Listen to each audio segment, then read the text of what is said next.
Of the 11 components on your monthly electricity bill from Kenya Power is the forex adjustment, which according to the electricity distributor is related to the fluctuation of hard currencies against the Kenyan shilling for expenditure denominated in the currencies related to the power sector. These include repayment of project loans and power purchase agreements often priced in dollars. A slight fluctuation has often seen this cost passed to consumers. The calculation again was over the last 15-year period, which was the end of what the study looked at. That foreign currency component in our energy bills has added about 20 billion shillings in terms of bills over the last 15 years. According to a study commissioned by ERC, adopting a local currency tariff for power purchase agreements will ease risk associated with forex fluctuations.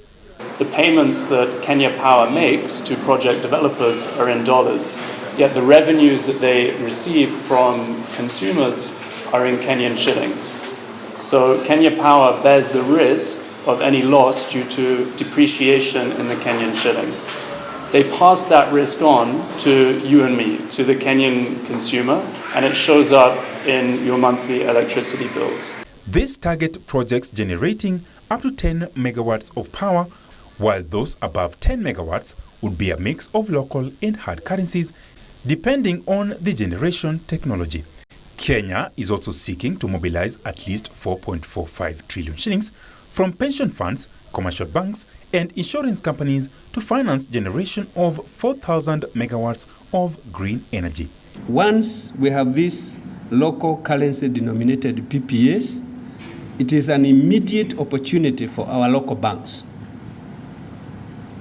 because our local banks will be able to fund some of these portions of the investments in the power generation. And we already have a pool of these projects from developers who have put in expressions of interest. The capacity that we have under consideration is up to 4,000 megawatts. That's already been proposed. We will select from these projects one project for any developer who is willing to go on the pilot phase. The first pilot project under the local currency tariff regime is expected in May next year before fully being rolled out. Ronald Willie, News Up Business.